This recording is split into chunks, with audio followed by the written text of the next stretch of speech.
Rita Pearson's TED Talk was a real inspiration to me when I saw it.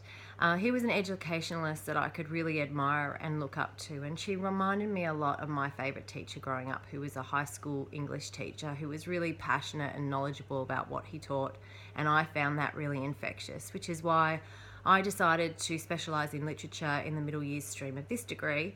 And it's also why the social and relational aspects of education are so foundational to who I am as a teacher.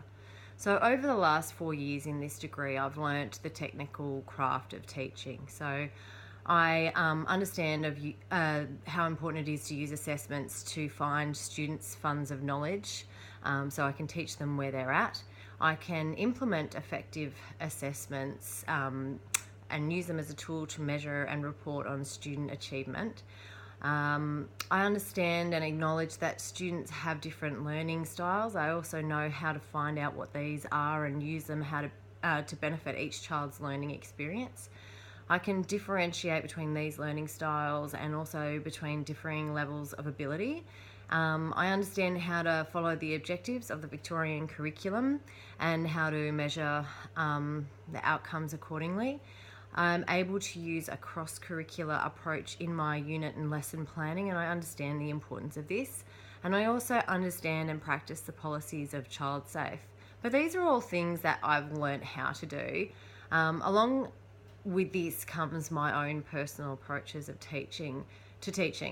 And this includes investing in each student. So they know that if I believe in them, that they can believe in themselves also.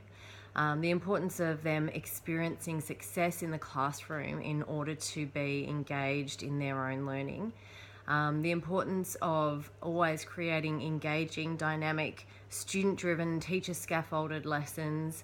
And finally, I place immense value in a reflective teaching practice, so I can constantly be looking what I'm doing or what I've done and think about how that worked, what the good things were, what the bad things were, so I can always improve my teaching practice.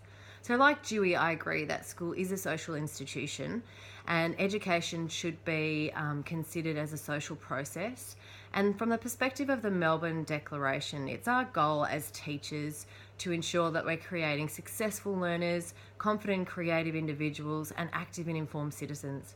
By investing in the aspects of education that I have highlighted in this video, I can ensure that children keep learning after leaving the formal confines of the school environment, and that they become self-sufficient, independent learners with higher order thinking skills.